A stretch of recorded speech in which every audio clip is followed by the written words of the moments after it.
Iván Cepeda, candidato hoy, es el candidato que persiguió al presidente Uribe a base de mentiras, logró meterlo preso. Es que aquí no nos están proponiendo izquierda, aquí nos están proponiendo izquierda carnívora, estatizadora. La gente dice, es que los uristas muy exagerados, Colombia no se volvió Venezuela. No se volvió Venezuela, pero porque no hemos dejado. Pero un segundo gobierno como este, Felipe, nos llevaría a Venezuela. A las personas con más necesidades hay que solucionar los problemas, no usarlos. Y yo siento que los están usando de manera política, porque si acabamos con las personas que tienen más necesidades, de pronto este gobierno no le queda ninguna otra posibilidad de seguir avanzando en política. Pero si ya Petro reconoció que Laura Sarabia se robaba la plata de la salud. Y ahí no va a pasar nada. Y no pasa nada. ¿Y la fiscal qué hace? Pero además esto ya lo han denunciado los medios de comunicación. Los petristas volvieron a salir de un negocio, pero un negocio de ellos. Bueno, estamos en otro episodio de la tertulia política con Felipe Vélez. Hoy tenemos una invitada muy especial, que es la candidata, le iba a decir la senadora Paloma Valencia, porque fue la primera persona que estuvo aquí en este podcast. Lo grabamos en el Congreso de la República. En ese momento yo te pregunté si ibas a aspirar a la presidencia, ¿cierto? Y me dijiste, sí, voy a aspirar. Cuando todo el mundo, inclusive por decisiones estratégicas, ese día hablamos con Miguel Uribe, que en paz descanse, hablamos con Sergio Fajardo, hablamos, bueno, con varias personas esa semana y todos por estrategia decían que no era el momento, y usted de ese momento me lo dijo de manera contundente. Yo quiero ser la primera mujer presidenta de Colombia. Hoy es la candidata del Centro Democrático, que es una primera, digamos, un primer escenario que no es fácil, ¿cierto? De ser elegida como la candidata oficial del Centro Democrático, y también está inscrita en la gran consulta por Colombia. Entonces, bienvenida Paloma y muchas gracias por estar aquí nuevamente. Gracias, Felipe, feliz de estar aquí. Un saludo a todos los que nos acompañan. Y bueno, sí, yo creo que estamos en este momento en una coyuntura maravillosa. Imagínense yo ser candidata de mi partido, este partido que creamos desde cero, por el que recogimos firmas, en el que hemos creído desde siempre, que recoge un gran legado, que es el legado del presidente Uribe, el legado de un país que sí pudo levantarse, que pudo salir adelante. Y bueno, yo creo que este honor tenemos que hacerlo sentir con ese infinito amor por este país que nos ha movido siempre. Bueno, y desde ese momento, nosotros conversamos julio o agosto del 2024 hasta el día de hoy, ¿cierto? Con esta candidatura en firme, que ha sido lo más difícil en términos personales. ¿Qué es lo que más te ha costado este proceso? Yo creo que el tiempo, ¿no, Felipe? El tiempo de los hijos. El tiempo de familia, el tiempo de amapola, la intensidad con la que se mueve la política, pues es frenética. Uno sale a las 5 de la mañana de la casa y vuelve a las 11:30, sí vuelve. Entonces es muy duro, es físicamente retador, pero también tiene una emoción muy grande cuando usted llega, la gente lo está esperando, lo abrazan, la mirada de esperanza que hay en los colombianos. Eso vuelve y te recarga. Eso te recarga infinitamente. Para el próximo trote. Y también te cae más peso, ¿no? Porque yo llego por la noche y pienso la ilusión de las personas, el sentimiento de volver a creer. Hoy cargo con la esperanza de estas 1,000 nuevas personas que vi. Claro, que vuelven a creer y que confían en ti y que te dan un espaldarazo para decirte, sí, aquí estamos esperando que ayudes, que hagas lo que estás diciendo. Ese es un sentimiento muy potente. Bueno, nosotros lo hemos dicho de todas las formas posibles. Yo creo que aquí hay una lucha de todo un país, que yo creo que es una lucha por las libertades y por la democracia, y que este escenario es muy importante, el escenario de esa gran consulta por Colombia. Entonces yo lo debato en todos los escenarios donde estoy. Es un deber, así la gente quiera votar después por otro candidato. Yo creo que esta es una gran oportunidad para dar ese primer mensaje. Sí, un mensaje de triunfo, de victoria. Y sobre todo que se acoge un llamado, que es el llamado a la unidad, ¿cierto? De cuando había muchos precandidatos que se han ido filtrando, varios procesos democráticos, algunos han recogido firmas, y hoy hay 9 candidaturas. Entonces yo insisto, hay que votar. Esa gran consulta por Colombia, ese es el ejercicio de ahora.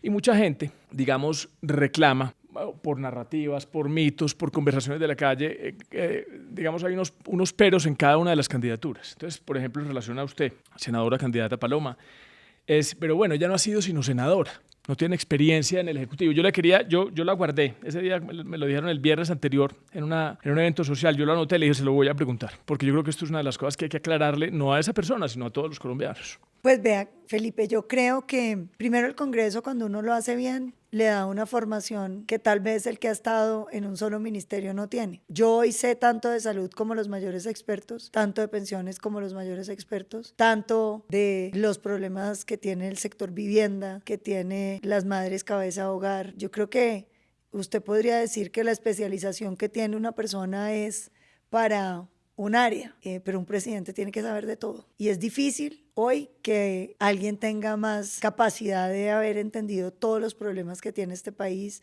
el derrumbe que ha sufrido en este gobierno, cada una de las áreas, que no haya estado haciendo un ejercicio juicioso en el Congreso. Y el Congreso, lo que pasa es que es una institución que a veces no da resultados, que la gente la siente que se discute pero no se hace. Pero fíjese que yo he dado muchos resultados. No solamente estoy hablando de las leyes que he logrado sacar a favor de los paneleros, a favor de las madres cabeza de hogar, de las familias colombianas, a favor del crédito agropecuario, a favor de los pequeños empresarios de este país, los informales, la escalera de la formalidad, sino también lo que hemos logrado desde el Congreso. ¿Qué habría pasado si yo no hubiera estado en el Congreso, Felipe? ¿Quién habría parado el Ministerio de la Igualdad? ¿Quién habría parado la consulta contra el Congreso con la que querían pasar por encima de las instituciones? ¿Quién le habría tumbado el rector político en la Universidad Nacional a Petro? ¿Quién habría tumbado los embajadores? ¿Quién habría estado denunciando la corrupción, recibiendo todas las denuncias que hemos hecho, demandándole la pensional, atajándole la estatización total de la educación en este país? ¿Quién habría estado defendiendo a los colombianos para que no los expropiaran? Es que han sido demasiadas batallas. Entonces yo diría, júzguelos por los resultados. ¿Qué habría pasado si alguno de ellos... cómo ha sido la oposición de ellos y cómo ha sido la oposición mía? ¿Quién tiene más cosas que mostrar? Yo creo que un presidente tiene que conocer el Estado.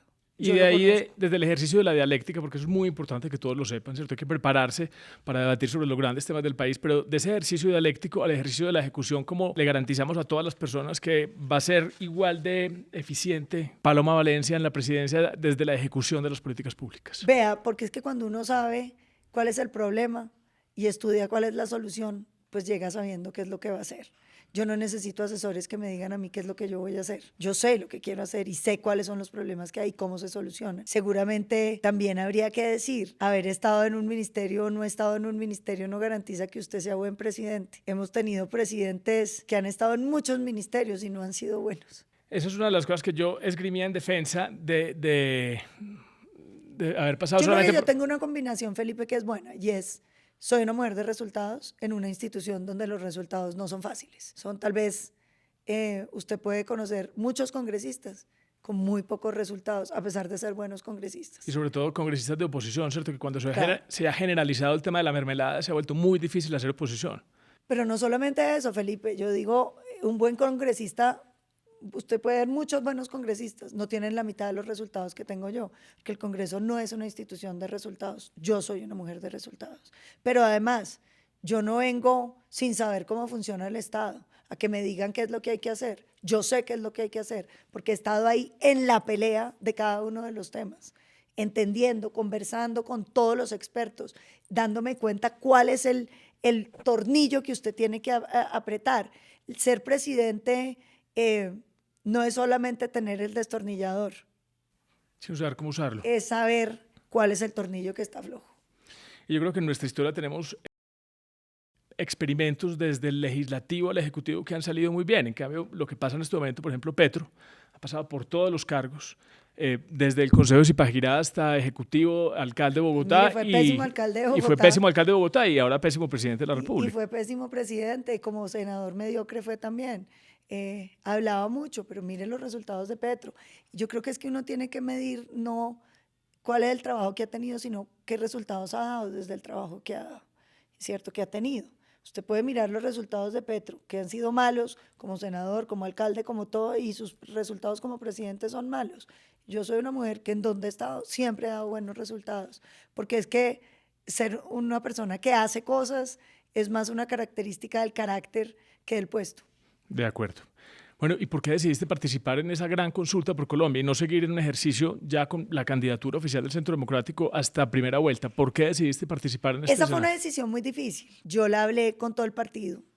Yo soy candidata a un partido, Felipe, y uno tiene que tomarse en serio ser candidato a un partido.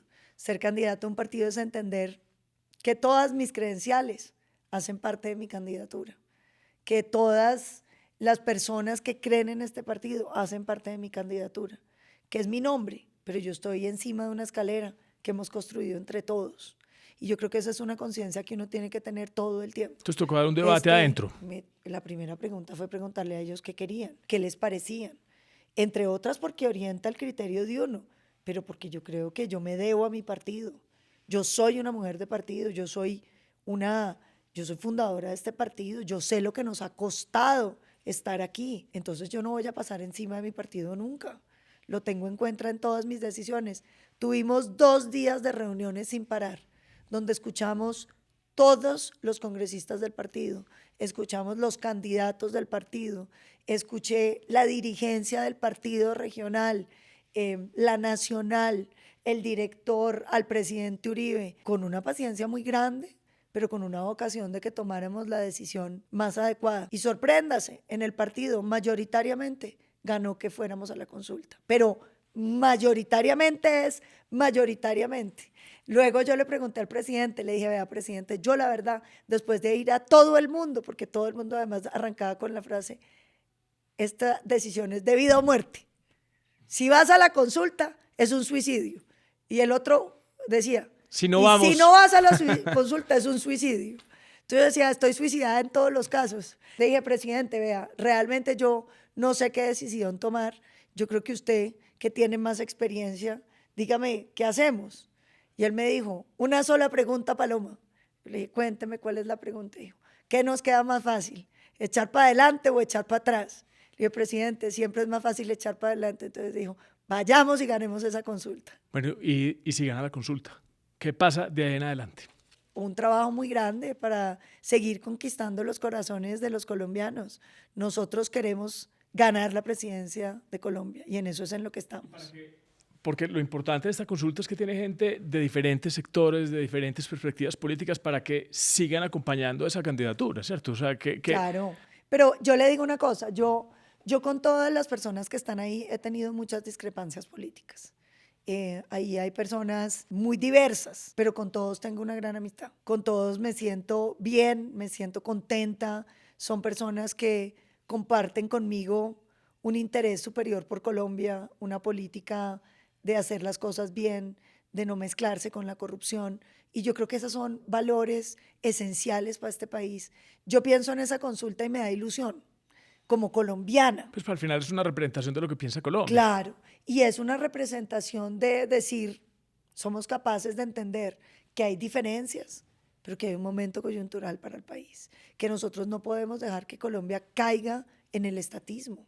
Es que aquí no nos están proponiendo izquierda, aquí nos están proponiendo izquierda carnívora, estatizadora, y eso es muy peligroso para una democracia. La gente dice, es que los uristas muy exagerados, Colombia no se volvió Venezuela. No se volvió Venezuela, pero porque no lo hemos dejado.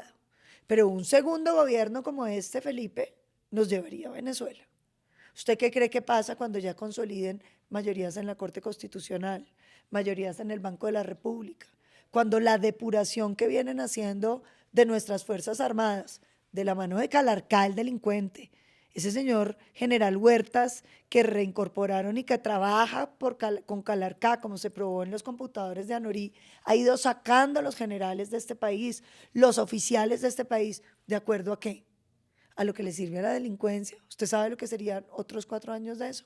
Aquí no queda piedra sobre piedra, aquí perderíamos la democracia. Entonces yo pienso en la consulta y pienso, qué bien que haya gente que entiende que este país necesita más, no solo buenos líderes, necesita más que buenos líderes, necesita líderes capaces de ponerse de acuerdo. Yo conversé con Juan Daniel Oviedo, que hace parte también de esa consulta, y él hacía una analogía que me pareció muy chévere, y es como hay una gente pasando muy bueno en una fiesta, y llega el adulto responsable y dice, venga, mañana les va a dar guayao, pero váyase, déjenos divertir, ¿cierto? Y es como que el que está interrumpiendo la fiesta, el aguafiestas, y es muy difícil, digamos, hacer caer en cuenta a la gente del riesgo que enfrentamos como país. Y yo creo que hay que hacer este ejercicio, y es parar cuando haya una afrenta contra la democracia y las instituciones. Lo que pasó hoy que estamos grabando. Por ejemplo, la superintendente de Industria y Comercio, Cielo Rusinque, viendo cómo frena la inflación que va a propiciar ese aumento desmedido del salario mínimo, quiere hacer control de precios en toda la economía, ¿cierto? Está pidiendo los estados financieros de las empresas, de cómo hacen los descuentos, cómo fijan los precios. Y yo creo que eso es una afrenta contra la libertad de empresa, la libertad económica. ¿Y por qué es muy importante la libertad económica? Porque cuando uno tiene libertad económica, cuando uno depende de su posibilidad de producir, tiene libertad personal y tiene libertad política, y ahí empieza ese atentado contra las libertades. Vean, las libertades individuales, que son tal vez lo más importante para quienes creemos en eso. Yo digo que hay cosas que valen más que la vida, la libertad. La libertad uno la tiene que defender, porque es que la libertad es tan etérea que a veces la gente se le olvida, pero la libertad es que uno pueda hacer de su vida lo que uno quiera, que uno pueda educar a sus hijos como uno quiera, que uno pueda expresar su sexualidad como uno quiera, que uno pueda defender lo que cree. Y eso, que parece tan trivial, es lo que destruye el estatismo, porque es que eso empieza a ir creciendo. Al principio es los sectores estratégicos de la economía que tienen que pasar a manos del Estado. Entonces usted arranca, como quiere Petro, estatizando la salud, estatizando las pensiones, luego empieza a seguir, y es estaticemos toda la educación, que la educación privada exista, que vayan solo allá los que tengan cómo. Pero cuando usted hace eso, pues si usted le quita a las universidades privadas la posibilidad de que los jóvenes tengan ICETEX, quiebra las universidades privadas. Eso no fue lo que logramos hacer cuando hundimos la estatutaria de educación. El país no se dio cuenta de lo que ve ahí, pero ahí estaba anunciada la destrucción del ICETEX, de Colfuturo, la destrucción de cualquier programa como Serpilo Paga, los colegios en concesión. Es que cuando uno empieza a estatizar, estatiza. Y después viene la estatización de la vivienda. ¿Qué no le gusta a Petro de mi casa ya? Que haya privados de por medio. Quiere sacarlos. Y empieza la estatización de las vías. Entonces usted empieza con un Invías que no sirve para nada, que no es capaz de hacer una vía, pero quita los peajes. Entonces nos quedamos sin peajes y sin vías. Y va estatizándolo todo. Y entonces yo siempre creí que Colombia, y este fue un error de cálculo, aquí les digo, me equivoqué en mis apreciaciones políticas. Yo que tengo tan buen sentido. Yo siempre dije, Petro no va a poder convertir a Colombia en Venezuela porque Colombia no tiene petróleo. Colombia es un país que no tiene los ingresos que tenía Venezuela para poder tapar la debacle económica. Cuando usted como Petro sube los impuestos, ataca el sector privado, ¿no? Empieza a tener controles de precios, todo lo que hemos visto aquí, endeudamiento loco, tratar de controlar que no haya Banco de la República, pasar por encima de las instituciones. Chávez lo empezó a hacer y la gente no se dio cuenta. Y no se dio cuenta porque la plata del petróleo servía para tapar. ¿Sí? Todo aparentemente estaba bien, porque la economía seguía andando por la cantidad de plata del petróleo que había. Ellos producían 3.5 millones de barriles diarios con un precio de $100 el barril. Imagínense lo que daba era para todo. Esa riqueza. Entonces, acababan con las empresas, las expropiaban, pero al trabajador, cuando se quedaba sin empleo, le decían, aquí está su sueldo, y además le doblo el sueldo, se lo triplico, 30% de aumento. Se quebraban las empresas, no importa, aquí está la plata del Estado que le llega. Entonces la gente no se dio cuenta de cómo el sistema productivo se estaba desbaratando. Y cuando ya el petróleo se fue acabando, porque acabaron incluso con PDVSA, y además el precio de petróleo cae, la gente se da cuenta que ya no había empleo, que ya no había empresarios, que no había sector productivo. Entonces la gente salía a buscar un empleo porque estaba desesperada y ya no había. Y le tocó echarse el niñito al hombro y venirse caminando a Colombia, y otros irse caminando hasta Chile. Yo pensé, eso en Colombia no pasa, porque en Colombia no hay tanto petróleo, aquí no van a poder tapar la debacle. Oiga, y nos traen 4 loterías para tapar la debacle. 13.000 millones de remesas han girado los colombianos del exterior. Narcotráfico. Mucho narcotráfico, mucho gente que ha girado. 65 billones de narcotráfico. 65 billones de la cosecha cafetera, que nos cogió la mayor cosecha cafetera de nuestra historia con un superprecio. Y se encontró, yo creo, no sé si esta es otra de las razones, se encontró también que ese endeudamiento, ese endeudar el futuro de nuestros Claro. hijos, que son los que van a tener que pagar Claro. esa deuda alta, le generaba también unos ingresos No, y a adicionales. eso sumen el oro. ¿Usted qué se iba a imaginar que el oro iba a estar a 4.800 o $5.000 la onza Troy? ¿Quién se iba a imaginar eso? Este país está sacando 50% del oro ilegal. Nosotros estamos viviendo una bonanza que no es de un buen manejo económico, que no es de unos ingresos reales de la economía. Es como cuando usted se gana una lotería. Pues si llega y se gasta la lotería, después vuelve y queda pobre. Y lo que está pasando aquí es que están acabando el sistema productivo. Usted mira las cifras de crecimiento económico de este país y está jalonado por el gasto estatal. La producción industrial sigue cayendo. Todo cayendo, toda la producción industrial cayendo, todos los indicadores serios sobre el estado de la economía son pésimos. Y ese crecimiento del tamaño del Estado se financia ¿cómo? Con ese, Deuda. con ese Entonces endeudamiento usted dice, ¿y el Estado por qué está tan y con el anticipo de lleno? impuestos también. O sea, cosas que Claro. no se van a poder volver a repetir. Entonces, lo siguiente es, bueno, si estamos creciendo por el gasto estatal, ¿qué es lo que está haciendo Petro también en el Estado para que le esté dando tanta plata? Ojo, colombianos, nada. Lo que está es endeudándonos. Este país se demoró 200 años para acumular una deuda de 800 billones. Petro nos tiene en 1.200 billones de pesos. El 50% más. Nos metió 50% más con unas tasas de interés que son el doble de las que pagaba Duque. El doble. Entonces uno dice, este bienestar que está viviendo el país, no se equivoquen. No es porque Petro esté manejando bien la economía o el país, es porque está trayendo plata prestada a unas tasas de interés ridículas. Todo eso va a tocar pagarlo. Y como dices tú, lo vamos a pagar nosotros y lo van a pagar las nuevas generaciones de colombianos. Y ahorita mencionaste una cosa muy importante hablando en términos de libertad, porque lo dijiste en este orden, cuando uno puede escoger la educación.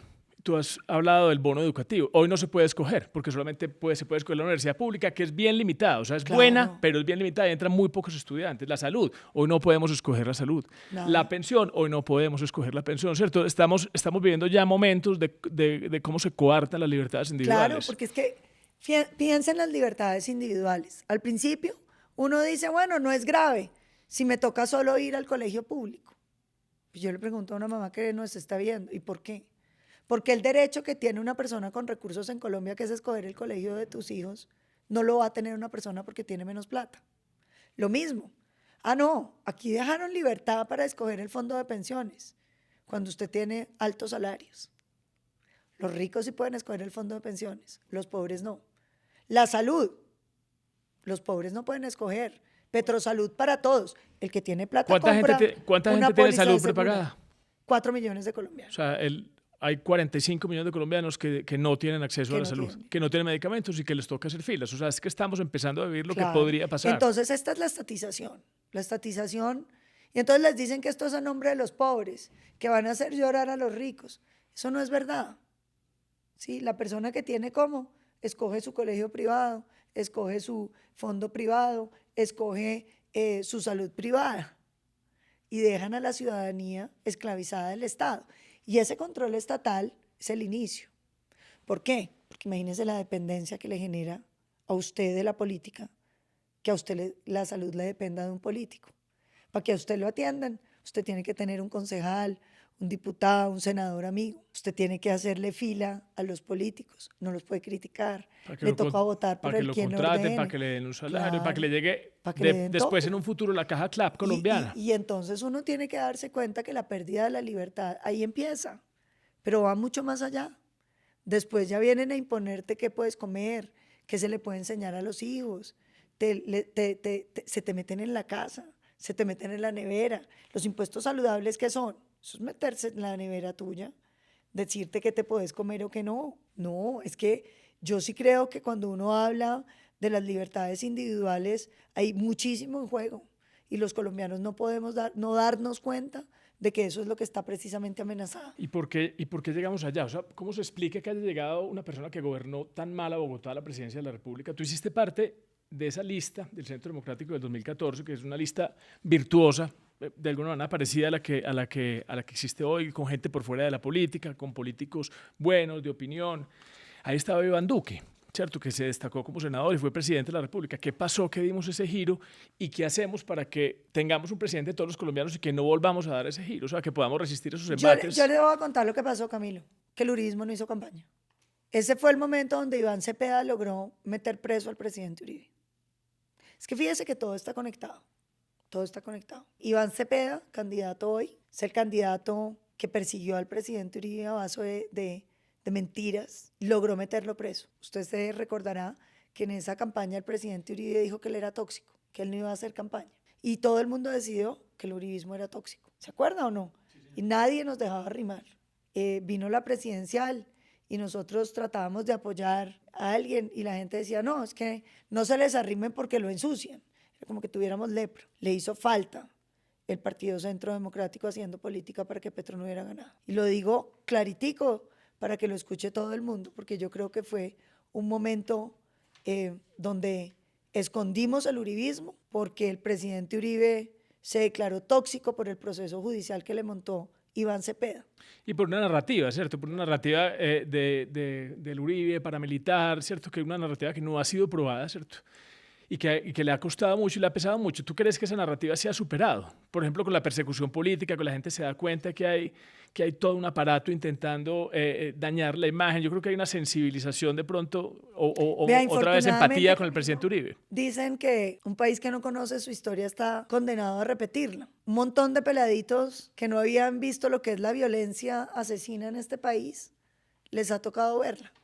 Este gobierno nos llevó a tener 40.000 muertos. ¿Sabe qué es lo que más me duele de los 40.000 muertos? 21.000 son pelados entre 14 y 25 años. Este gobierno ha logrado que el secuestro crezca más del 110%, 600 secuestrados el año pasado. Este gobierno ha logrado que el terrorismo vuelva a Colombia, 80% de atentados terroristas. Hay algo que mencionar de lo que hablabas ahorita de la diferencia entre pobres y la gente que de pronto tiene menos necesidades, y es la seguridad también. Claro. ¿Cierto? La seguridad, ¿a quién afecta más el problema de seguridad? A la gente que tiene más necesidades. Hay presencia en 800 municipios, cuando en las grandes ciudades todavía se goza de un clima.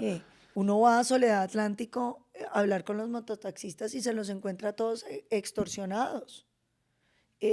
Hay que inscribirse en el programa de extorsión. Por 500.000 pesos usted se inscribe y tiene que pagar semanalmente 15.000 o 20.000 y además le ponen pico y placa. Entonces, el otro día en Soledad también me contaba un señor de una tienda que ya cuando llegó a la séptima extorsión, séptimo grupo que lo estaba extorsionando, dijo, yo mejor cierro. Y cerró. Han cerrado miles de negocios en Soledad porque la gente simplemente no puede. Y ese problema es el problema de Petro. Y los colombianos más pobres que le han creído a Petro que él los iba a defender tienen que darse cuenta que no, que les quitó la salud, que les quitó la seguridad, que les quitó oportunidades de vivienda. Él habla de los pobres, pero solamente habla. Denos la oportunidad de mostrar qué es hacer por los pobres.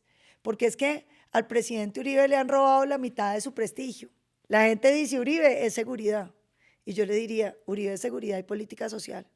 El presidente Uribe logró una reducción de la pobreza que fue muy parecida a la que logró Chávez en su momento, pero sin destruir el sector productivo.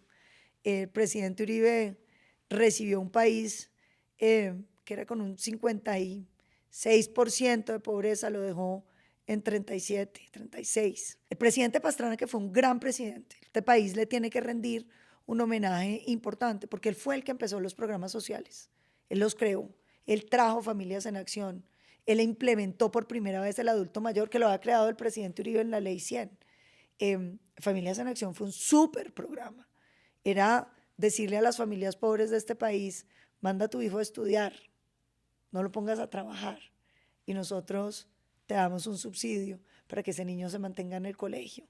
Eso fue muy importante. ¿Qué falló? La calidad de la educación pública. Falló. Porque era para que esas generaciones que se iban a educar hubieran podido dar un salto a la riqueza. Pero como la educación pública se quedó mediocre, pues nos quedamos con unos peladitos que no pudieron dar el salto que necesitaban. No les dimos las alas necesarias.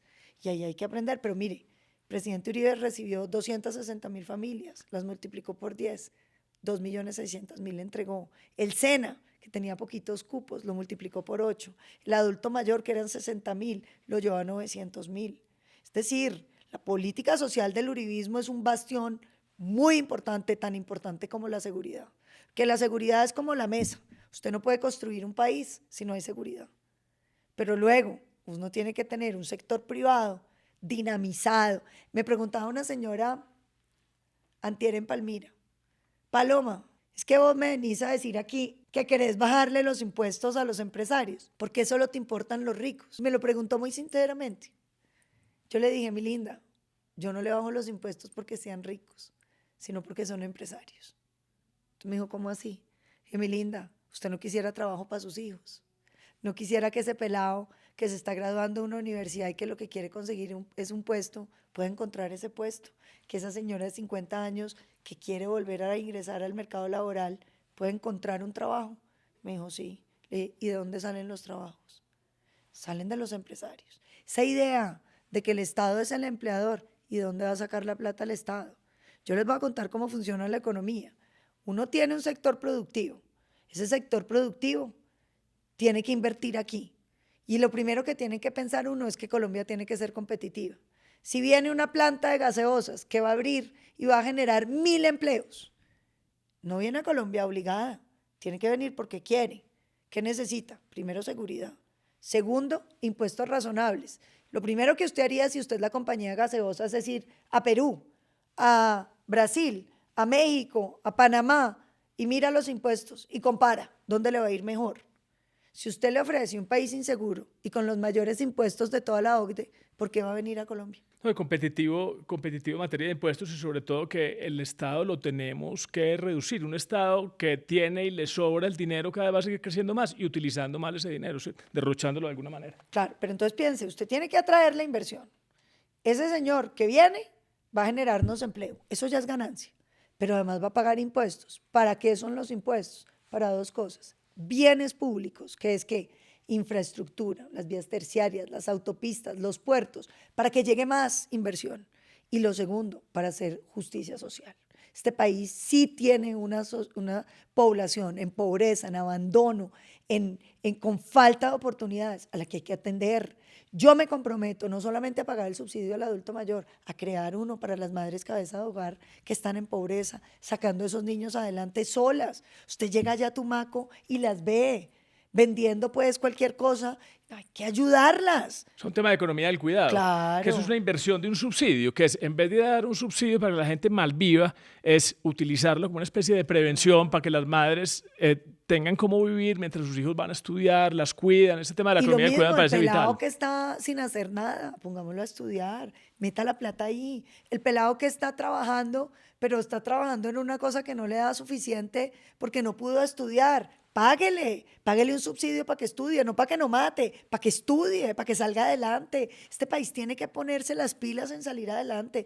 Y yo creo que eso es lo que tenemos que entender. Mire, a la perverso odio de clases que quiere sembrar Petro, hay que oponerle la economía fraterna, donde a todo el mundo le puede ir bien. Hay que tener impuestos justos para que la gente llegue, pero para poder hacer verdadera justicia social, para que uno pueda invertirle a la educación. Hoy tenemos una tabla de educación que es así: entre más pobre es usted, peor calidad de educación le toca. Hay que invertir para que esa tabla nos quede nivelada, darle oportunidades de escoger a esa familia pobre y vulnerable su colegio. ¿Quiere un colegio público? Vaya, vamos a meterle mejoras a los colegios públicos a través de los rectores, como lo ha hecho la Fundación Alquería, que ha funcionado bien. Los colegios de Cundinamarca, que eran muy malos, hoy están entre los mejores de Colombia.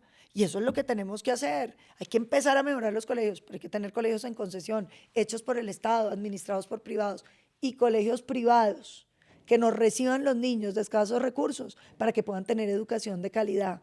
Que tiene que pagarlo el Estado, que los pague, pero incluso hoy estoy pensando que podemos hacerlo gratuitamente. Costo marginal de unos pocos niños en todos los buenos colegios de Colombia no es mucho, y simplemente el Estado va a tener que pagarles el sostenimiento, los materiales, los uniformes. Estoy segura que podemos convocar a muchos colegios. Eso inclusive lo harían los colegios privados simplemente por un tema como de aporte social, claro, a la movilidad social en este país. Y yo estoy segura que si usted le dice a los papás de los colegios privados, venga, pague 10% más para que entre cada 10 podamos meter un niño de escasos recursos, recursos en este colegio, le vamos a jalar, porque este país necesita inclusión social, necesita desarrollo, necesita oportunidades. Pongámonos en ese camino, no más odio social. Es que en estos días me decía una influencer de izquierda con contratos con este gobierno, justificaba pues la rabia popular y el descontento popular. Y yo le respondía, y es que a las personas con más necesidades hay que solucionar los problemas, no usarlos. Y yo siento que los están usando de manera política, porque si acabamos con las personas que tienen más necesidades, de pronto a este gobierno no le queda ninguna otra posibilidad de seguir avanzando en política. Yo creo que la verdad, Felipe, es que cuando uno recorre este país, sí lo ve muy empobrecido, lo ve muy abandonado, lo ve como con mucha falta de empatía. Porque usted llega a las regiones apartadas de este país y hay tantas necesidades y tantos problemas que este país no debiera tener. Como usted tiene un Pacífico sin luz, como usted tiene tantos municipios sin agua potable, como usted tiene la gente viviendo con menos de 20.000 pesos diarios y no hay una alternativa, no hay una cancha de fútbol en un corregimiento para los niños. Es que eso es falta de cariño, eso es falta de cuidado. ¿Sabe qué le ha pasado a este país? Que ha dejado que un montón de corruptos gobiernen, que un montón de corruptos se roben los sueños de los colombianos. Pero eso no es culpa de nadie, es culpa de votar mal, es falta de conocimiento, es falta de educación real, es falta de entender qué es el Estado. Entonces yo sí creo que aquí, pues claro que hay mucho por hacer y este país necesita a alguien que tenga capacidad de ir a los territorios, hablar con la gente, darle la mano, ayudar, porque este país sale adelante no con un Mesías, sale adelante de la mano de todos, con la ayuda de todos. Y el colombiano que esté pensando que es que uno vota y ya los problemas se solucionan está muy equivocado. Esto necesita mucho más que eso, mucho más que votar. Necesita estar dispuesto a caminar, a transformar, a hacer, a contribuir, a cuidar las cosas públicas. Esa cosa que tienen los países que a mí me impresiona mucho, Felipe, y es como todo el mundo le importa lo público. Así tiene que ser todo Colombia. Tiene que haber empresarios viendo a ver cómo sale adelante el metro en Bogotá, tiene que haber una comunidad veeduría, tiene que haber alguien mirando que se hagan los andenes, que no se los roben. Es que esto nos toca a todos y todo el mundo tiene que estar pendiente, si no, no vamos a poder. Yo he pensado en este tema de la corrupción, se volvió muy complejo. Yo no sé si inclusive pensar en una transformación de la ley 80, o sea, porque es que se enquistó nuevamente la corrupción, se enquistó en las regiones. En contratos interadministrativos se pierde el 50% del dinero público, ¿cierto? Mientras contratamos con este para no licitar y este contrata con un contratista de su preferencia, ¿cierto? Entonces ahí se nos van gran parte de los recursos, los otros ni siquiera llegan a los territorios o no se ejecutan. O sea, de pronto hay alguna fórmula, alguna idea para vencer ese flagelo de la corrupción. Yo creo mucho en el castigo. En las consecuencias. Claro. Es que fortalecer la en justicia. un país donde ser corrupto es que usted queda rico y no le pasa nada, pues es muy difícil que usted la controle. Yo creo que uno tiene que ser implacable con la corrupción y nos toca ser casi que draconianos en el gobierno para que la gente le dé miedo a robar, que es difícil, porque muchos de los que roban son autoridades elegidas democráticamente. Entonces eso le genera mucho malestar a la gente. La gente además normalmente no cree que el que eligió está robando. Pero cuando usted logra perseguir esos contratistas corruptos, yo creo que la gente le va a dar miedo. Aquí hay que sentar un precedente grande de que la corrupción no se acepta. Y un precedente positivo para los contratistas, para la gente que lo hace bien. Que hacerle un reconocimiento, exaltarlo, mostrarlo. Porque es que es un país donde como que todo da lo mismo. Usted es zampón o no es zampón y da lo mismo, solo que el zampón queda lleno de plata. No puede ser así. Bueno, ¿y cuál es el principal problema para ti, de todos los problemas que hemos, digamos, tocado tangencialmente, que deja este gobierno? Mire, yo creo que hay 4 crisis que son muy graves de Petro. La crisis de la salud. Es un problema muy hondo porque la gente tiene una idea rarísima de que Colombia no tenía buena salud. Eso es mentira. Que en los territorios apartados de Colombia no había buena salud, de acuerdo. Tampoco hay agua, tampoco hay luz, tampoco hay educación, tampoco hay vivienda. Había más salud que todo lo demás. porque las están tomando los grupos ilegales en esos territorios. Claro, Ahora que mencionas el Pacífico, alguien me decía, por aquí manda el ELN, aquí arriba es el tampoco hay Estado de Derecho. Sí. O sea, no hay salud ni hay nada. ¿Sí? Es una deuda general. Pero el sistema de salud colombiano, realmente, Felipe, uno lo que veía es colombiano de bajos ingresos que le daba cáncer, lo atendían. De hecho, las estadísticas muestran que nuestras estadísticas, con poquitos médicos, poquitas enfermeras, poquita plata, competían con las de los países desarrollados con presupuestos 10 veces más grandes que nosotros. No, era un sistema de salud, en términos de cobertura llegaba casi al 98%. Pero no solamente de cobertura, en términos de servicio. Era una cosa impresionante. Que no hay sistemas de salud perfectos, sí, no hay. Y mire, el ejemplo que a mí me gusta más darle a los colombianos es, todo el mundo tiene un pariente, un amigo que vivía en el exterior. Y yo les decía, vivían en países desarrollados, sí, con súper sistemas de salud, sí. ¿Y dónde se trataban? En Colombia. Lo puro malo que es el sistema colombiano. No, es que resulta que en Colombia era más rápido, era más barato, era de buena calidad. O sea, el colombiano tenía un sistema de salud. 5 de los mejores hospitales de Latinoamérica son colombianos. Eso es una cosa impresionante. Pero no solamente eso. Nosotros podíamos atender en ese mejor hospital del mundo un colombiano de altísimos ingresos y un colombiano con poquiticos ingresos, con un sistema que era solidario. Un sistema que además era mixto, usted escogía. Es que volvemos a las libertades. Había medicamentos porque no se afectaba el libre mercado. Porque se pagaba. Petro lleva no pagando. Entonces dicen, no, pero es que la UPC sí la paga. Sí, pero cuando usted tiene una UPC 17% menor a lo que corresponde y no paga, pues usted pone a todos los negocios a perder 17% mensual. ¿Qué negocio aguanta eso? Yo le decía a una señora de una tienda, ¿cuántos días fía usted? Decía, yo no fío. Y cuando fío una semana. Petro lleva 3 años fiado. Y esa excusa de la corrupción, o sea, ¿dónde hay más corrupción que en este momento? ¿Cierto? Es el momento donde todas esas EPS intervenidas han duplicado la deuda en billones de pesos. Pero si ya Petro reconoció que Laura Sarabia se robaba la plata de la salud. Y ahí no va a pasar nada. Y no pasa nada. ¿Y la fiscal qué Pero hace? Además, esto ya lo han denunciado los medios de comunicación, que el hermano de Laura Sarabia se reunía con algunas personas muy cercanas al gobierno. Llaman los interventores de las EPS. ¿Quién es el interventor? El gerente que puso Petro. Al Palacio de Nariño. Y allá decidían a quién le pagaban y a quién no. Y todo iba con coimas. Y sacaban la plata en aviones a paraísos fiscales en Centroamérica. Los petristas volvieron a salir de un negocio, pero un negocio de ellos. Se me acaba de ocurrir algo. Digamos que Paloma Valencia gana la consulta, es elegida, ojalá en primera vuelta, ¿cierto? Cualquiera que sea el candidato de las libertades y la democracia, ojalá en primera vuelta pueda ganar. A usted le va a tocar de fiscal Luz Adriana Camargo ese primer año, esos primeros 2 años. ¿Cómo hacemos para que esa señora reaccione, se mueva con tantas causas que tiene detenidas?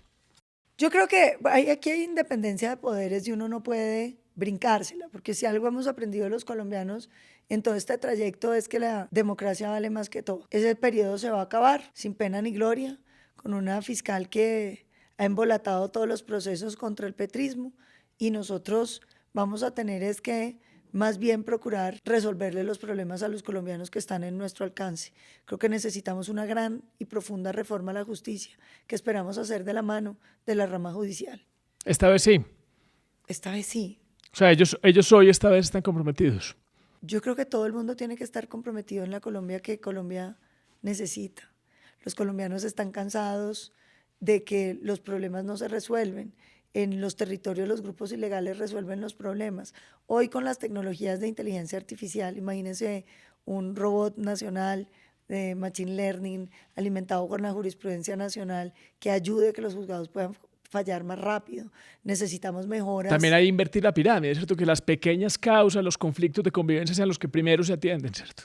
Casi porque esa es la justicia que más necesita la gente, el público. Con inteligencia artificial usted lo va a poder hacer muy rápido. Usted alimenta al robot con toda la jurisprudencia nacional y puede tener unos resultados impresionantes muy rápido. Y se garantiza el cumplimiento del derecho o la revisión de la jurisprudencia con las instancias. Podemos volver hoy todos los sustanciadores jueces. Y podemos volver muchos de los secretarios jueces. Los practicantes. De pequeñas causas, porque tienen su inteligencia artificial ya metida con la jurisprudencia, con los códigos, con las leyes, bien montada. Y ellos simplemente hacen una revisión, miran que esté bien, hacen unos ajustes y vamos sacando y vamos resolviendo. Y el país empieza a sentir un bienestar en eso. Y lo más importante de eso es que le devolvemos al Estado la capacidad de gobernar y gobernar en las regiones más alejadas. Bueno, entonces salud, justicia. Seguridad. Nosotros necesitamos la seguridad. Mire, eso aquí tenemos que ser claros. Un país sin seguridad es un país con miedo. Es un país que no progresa, es un país donde nadie invierte, donde la gente se restringe, donde el futuro se pone en pausa. Y ninguno de los derechos. Uno puede escoger cualquier derecho fundamental, no se puede ejercer sin seguridad. Es una especie como de... ¿De qué le sirve a usted darle crédito al sector popular de este país para que salga adelante si vienen y le quitan la plata a los extorsionistas? ¿De qué le sirve un pelado súper formado, inteligente, capaz, si lo roban en la esquina y lo matan para quitarle un celular? ¿De qué le sirve a usted haber hecho un esfuerzo enorme para tener empresarios en este país y lograrlos convencer de que vengan? Secuestran uno y se van el resto. Nosotros necesitamos un país seguro y esas cifras de seguridad que le di pues son abismales. Petro destruyó la seguridad de Colombia. Dicen, pero es que nunca estamos en paz. Bueno, pero hay una diferencia en cuando las cifras van para abajo o cuando las cifras van para arriba. El petrismo ahora dice, pero es que estos problemas ya existían. Sí, pero es que los han agravado todos. Los problemas no se solucionan agravándose. La solución de los problemas es disminuyéndolos. ¿No? Porque es que dicen, pues que pobreza siempre ha habido. Pues sí, siempre ha habido. Pero la gracia es que usted la disminuya. Violencia siempre ha habido, sí, pero la gracia es que la disminuya, no que la aumente. Es que problemas ambientales siempre ha habido, pues claro que siempre ha habido, pero es que todo lo han agravado. Es decir, un país para ir para adelante lo que necesita es disminución de problemas. La tercera crisis de Petro, la energética, nos tiene hoy importando gas, 40% más en las facturas, que la están pagando 12 millones de hogares que son los usuarios. ¿Por qué? Por un capricho. ¿Cómo que es que no podemos sacar el gas de nosotros? Yo le preguntaba, ¿y luego es que el gas importado no contamina o qué? Claro que contamina. Mire, el discurso ambiental, nadie más ambientalista que yo. Usted no sabe lo feliz que yo me siento, Felipe, de estar en un país que es dueño de un pedazo del Amazonas. Qué mayor orgullo, qué mayor riqueza. Pero pensar que lo estamos dejando acabar, que lo estamos dejando talar, hay que buscar la plata del sector productivo, del petróleo, del gas, de la minería, para cuidar el Amazonas, la ruta del Jaguar, los ecosistemas estratégicos, las selvas del Pacífico, el Darién destruido, uno de los hotspots, Latinoamérica tiene 3, y nosotros con los hotspots destruidos, porque no tenemos plata para cuidarlos. Yo quiero brigadas del ejército dedicadas a proteger el medio ambiente, yendo a perseguir las mafias que destruyen. Cuando quitemos las hectáreas de cultivos ilícitos, reforestar con las comunidades, familias guardabosques, que tengamos control satelital, que nos metamos en los bonos para que las comunidades aledañas a las selvas puedan vivir de eso. Es que aquí hay mucho por hacer. Y hay un tema práctico, por ejemplo, entonces el tema de la minería. Entonces todas las licencias paradas, no se le da vía libre a ninguno de los proyectos, pero seguimos explotando oro. Claro. ¿Qué es lo que pasa? Que ese oro se explotó de una manera ilegal. Y al oro. explotarse de manera ilegal, y aquí es una verdad de apuño, y es no hay nada más dañino para el medio ambiente que la pobreza. Nada. ¿Cierto? Entonces nos tenemos que desarrollar para que tengamos la oportunidad de cuidar nuestro medio ambiente. El sector productivo minero energético tiene que financiar una protección ambiental fundamental y una inversión social fundamental. ¿Cómo? Usted tiene unas familias ahí. Hay que volver a las familias guardabosques, tienen que tener unos ingresos dignos, vivir de eso, poder hacer turismo ecológico, pero eso lo tiene que pagar el sector productivo. Nosotros queremos ordenar el territorio, decir, vea, en estos sitios no se hace nada, Páramo de Colombia, no se hace nada, se cuida, pero hay que cuidarlo, tampoco no se hace nada y lo llenan de Pero vacas. eso se podría financiar con bonos verdes, ¿o no? Porque ahí le estamos dando oxígeno al resto del planeta. Se puede financiar con bonos verdes, pero mi meta es que de las regalías y de las transferencias eléctricas financiemos el sector ambiental. Un sector ambiental potente, que podamos ordenar el territorio. Esto no se va a hacer nada aquí, en esto se puede hacer tales cosas con tales restricciones, una vigilancia ambiental potente. Que cuidemos nuestros parques naturales, claro, que están hoy llenos de coca. Acabados. La ruta del Jaguar, ¿cómo vamos nosotros a estar acabando todo? Nosotros tenemos que además crearle los corredores ecológicos para conectar todos los parques nacionales colombianos. Pero me hizo falta una, la infraestructura. La infraestructura Petro la tiene acabada, porque es que le dio 2 golpes. La primera, la de las vigencias futuras. Y la segunda, el incumplimiento de los contratos de concesiones. O sea, la inseguridad jurídica espantó a los contratistas. Espantó a todo el mundo. Hoy tenemos todos los contratistas y todos los que tenían las concesiones bajándose de ellas. Felipe, ¿eso qué significa? La gente a veces no lo entiende. Dice, ¿pero para qué la tienen que entregar en concesión? Porque no tenemos la plata. Usted le dice a un privado, venga, haga este proyecto, ¿sí? Tome los créditos y nosotros le damos los peajes y usted se va pagando con eso. Si nosotros no hacemos eso, ¿cómo vamos a hacer infraestructura en este país? Si es que la plata no nos alcanza. En Antioquia hay un ejemplo muy ilustrativo y es una carretera en el suroeste antioqueño que la vía administrada por el Invías es una vía que se está cayendo. Hay tacos de 2 horas mientras pasan los carros de un lado del otro con el peligro que se ven en la montaña. Y allá arriba de la montaña se ve la nueva autopista, la autopista de las vías de 4ª generación, que todavía no está funcionando porque Petro no ha desembolsado los recursos, ¿cierto? Todavía hay una cantidad de litigios y de cosas que no avanzan, pero está perfecto el ejemplo de las vías del futuro que se pagan con concesiones y con peajes y de las vías que administra el Estado y las administra el Invías. Claro, y uno tiene que entender que aquí hay unos colombianos más pobres que ese peaje les hace la vida a cuadritos, pero nosotros podemos tener tarifas diferenciadas y podemos pensar en concesiones más largas para que los peajes sean más la mitad de baratos. Y en más años.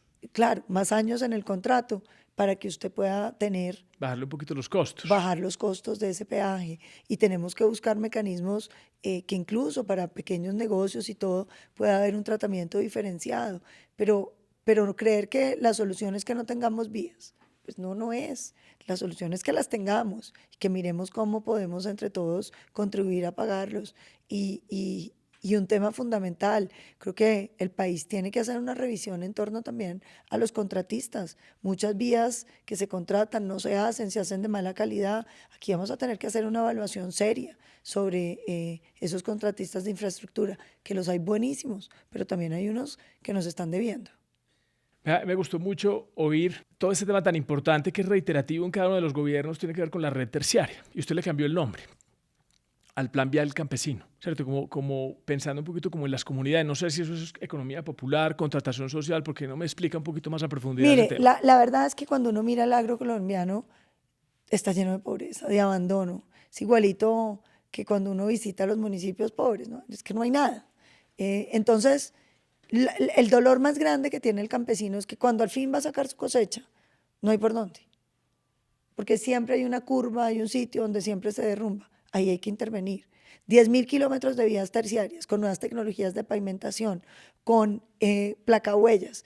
Y una de las cosas más interesantes que a mí me parece que hacerlos con los municipios y ojalá con las juntas de acción comunal, contratándolos, pagándoles a esas juntas de acción comunal.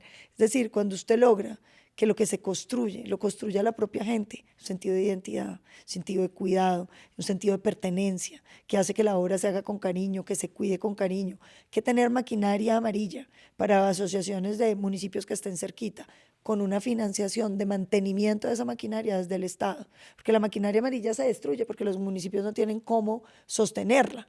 Es costoso mantener esa maquinaria, pero si se asociamos los municipios, estamos cuidando todo el tiempo. Uno ya sabe cuándo viene el invierno, organizar los taludes, organizar las cunetas, volver a reafirmar para que esto nos funcione. Es que las cosas sí se pueden hacer. Yo no sé si usted me acaba de hacer recordar algo. Yo estaba empezando apenas la universidad y a mí me tocó el Estado comunitario de Álvaro Uribe en la gobernación de Antioquia y teníamos una Secretaría de Obras Públicas paquidérmica llena de gente con un pasivo pensional y yo me acuerdo mucho de esa medida que con mucho impacto social hizo que todos esos trabajadores montaran cooperativas que contrataban con el Estado, ¿cierto? Entonces funcionaban mucho mejor, la maquinaria se mantenía en mejor estado, siempre tenían contratos, algo similar Claro, se puede porque hacer. Es que cuando la gente pertenece a algo, cuando ahora está muy, muy de moda esto de es significativa, es significante, su vida tiene valor, Propósito. todo se puede hacer mejor. Y a los colombianos hay que darles el valor y el propósito que tienen. Cuando uno hace parte de una comunidad tan pobre, ¿cómo va a llegar unos empleados que traen de otro lado a hacer las obras? Que los haga la gente de la comunidad, porque su comunidad es su acueducto, es su alcantarillado. Y eso además, darle propósito, darle reconocimiento, hacer sentir a todo el mundo importante, es una de las cosas que Colombia tiene que hacer. ¿Por qué Petro gana? No porque haga algo con la gente, por la gente. ¿Sabe por qué? porque esas personas sienten que Petro los hace importantes. Porque los menciona. Porque los menciona. No podemos dejar de mencionarlos. Porque los mira.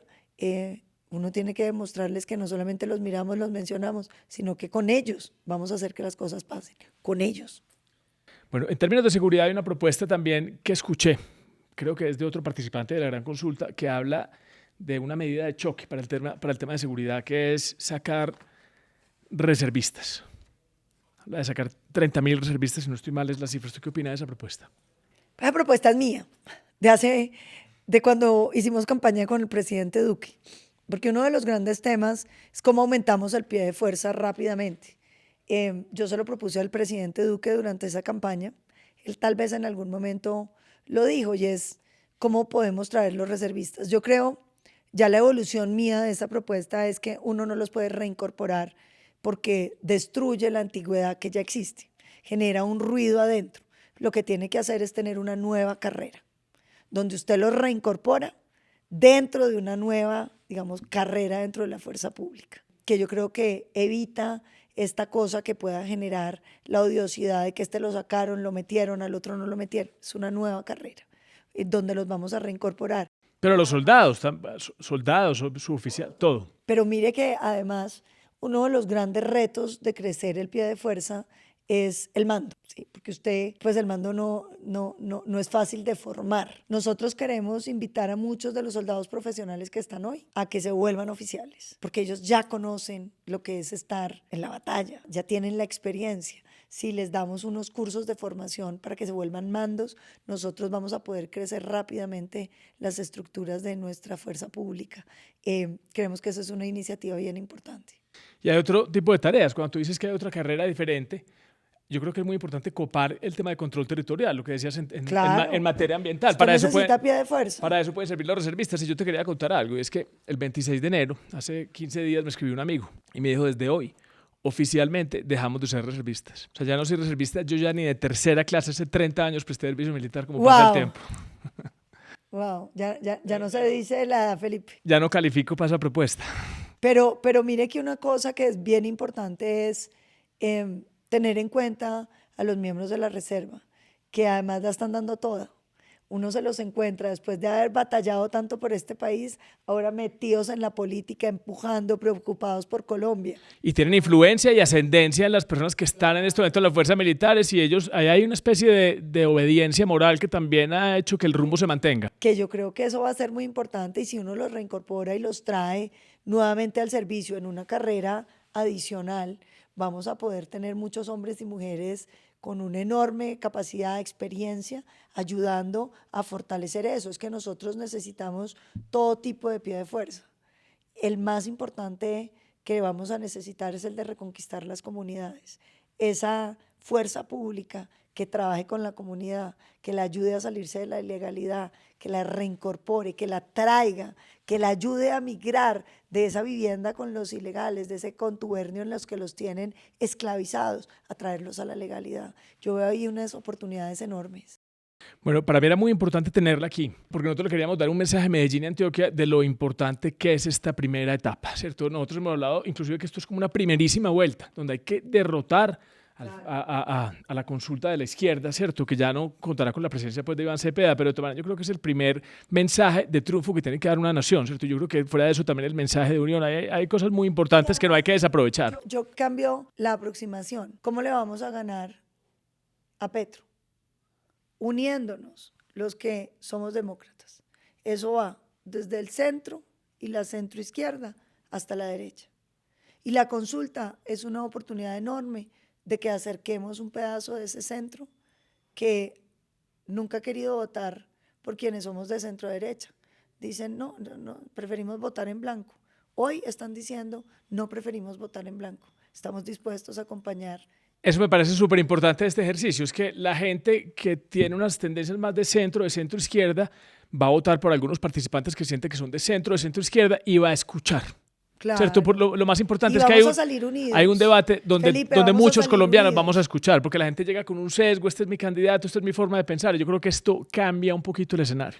No, y tenemos que salir unidos. Aquí hay una cosa grande, que es la idea no solamente de buenos liderazgos, liderazgos que son capaces de ponerse de acuerdo, de trabajar juntos, de caminar juntos. Este país necesita que todos seamos capaces de caminar juntos, aunque no pensemos igual, aunque tengamos muchas diferencias, aunque hayamos tenido batallas incluso ideológicas por temas, pero ser capaces de caminar. Todos somos colombianos y tenemos que caber en este mismo país. Entonces, fuera de ese mensaje que le queremos llevar a Medellín y Antioquia, yo por aquí preparé una pregunta y que ¿qué vamos a hacer? No sé si será muy prematuro por Medellín y Antioquia en un gobierno de Paloma Valencia. A todo. Vea, yo primero les digo que yo tengo mucho ancestro paisa. Hablo paisa ahí. Tengo mucho. Mi abuela es hija de sonsoneños, nació en Manizales, Jaramillo, Arango, Arango. Mi abuelo, la Serna, es 50% paisa. Su papá hablaba arrastrado y era de Río Negro.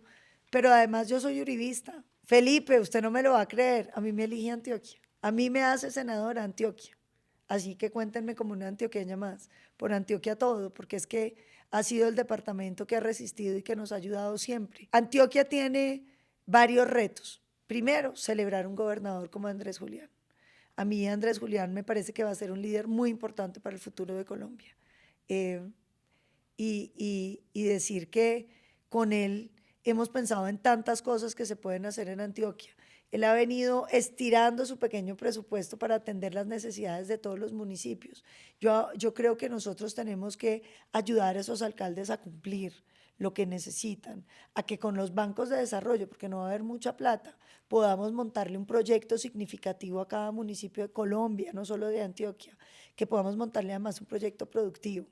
Usted se imagina zonas francas en los municipios cercanos a Medellín, donde lo hagamos al estilo Guanajuato, donde los municipios son socios, no porque van a montar una empresa, sino porque ellos ponen el lote, los permisos, todo, y eso significa que, por ejemplo, 20% de todas las utilidades vayan al final de cada ejercicio para ellos. Así funciona en Guanajuato, lo hizo el presidente Fox cuando fue gobernador del PAN, y eso es muy importante porque es que busquemos generarle ingresos a cada municipio de Colombia. Uno no puede tener unos municipios de sexta categoría que no tienen plata.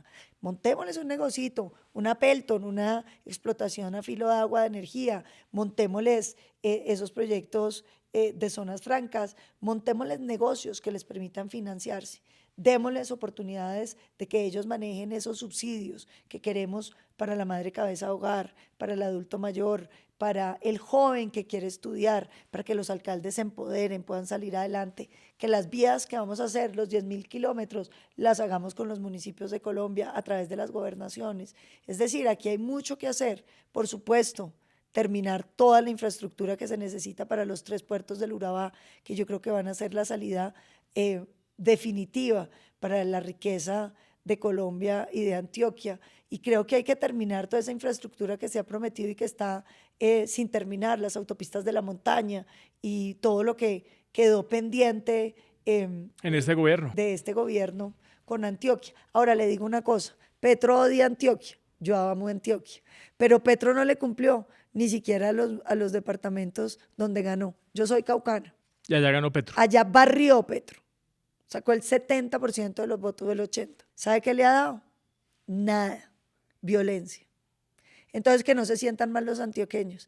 El cariño de Petro tampoco servía para nada. Yo creo que hay un mensaje, es que efectivamente se necesitan los recursos que se generan en la región y la ciudad para hacer obras, pero de pronto tal vez eso no es lo más importante, sino hacer esfuerzos en el tema de autonomía administrativa, que es devolverle a esos gobernadores y a esos alcaldes la capacidad de evaluar, de tomar decisiones, de ejecutar, así sean asocio con el sector privado, porque a veces lo más dispendioso es tener que viajar a Bogotá, pedir un permiso, un aval técnico, un déjeme endeudarme, ¿cierto? Que yo ya tengo una especie de mayoría de edad, de que podamos hacer APPs a más largo plazo y de que las regiones también ayuden a que haya sinergias y que no todo tenga que pasar por el nivel central. Claro, hay unos departamentos que son supremamente bien manejados. Antioquia, pues el primero.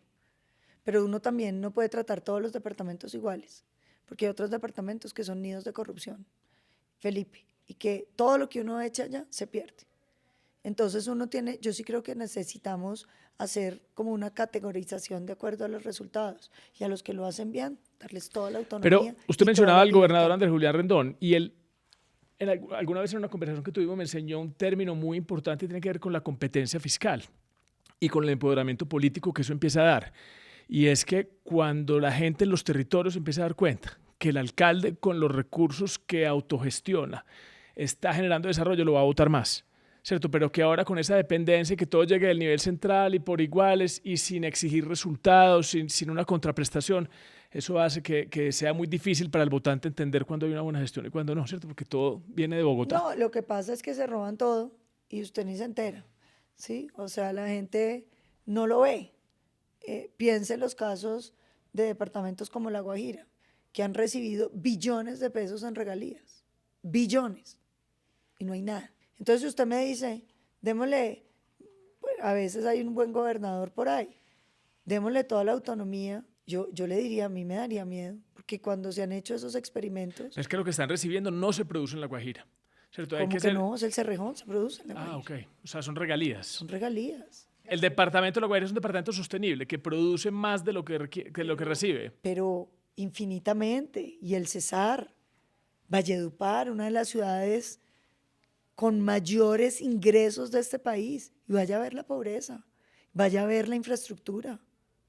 Es que Antioquia es un ejemplo maravilloso de Colombia. Pero eso hay que mirarlo con no lupa. es- Eso hay que mirarlo con lupa, Paloma, porque uno de los contratistas que más presencia y más votos y más dinero maneja en La Guajira es de origen antioqueño, ¿cierto?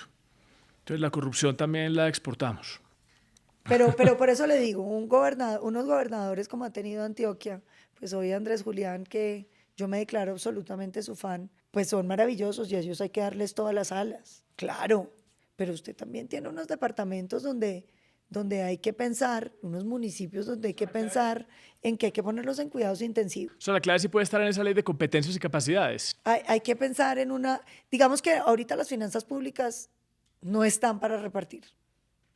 Petro no va a dejar la olla raspada, se va a llevar hasta la olla. La ley de competencias, yo creo que eso es difícil que sea una realidad porque es que no va a haber plata ni para pagar los salarios.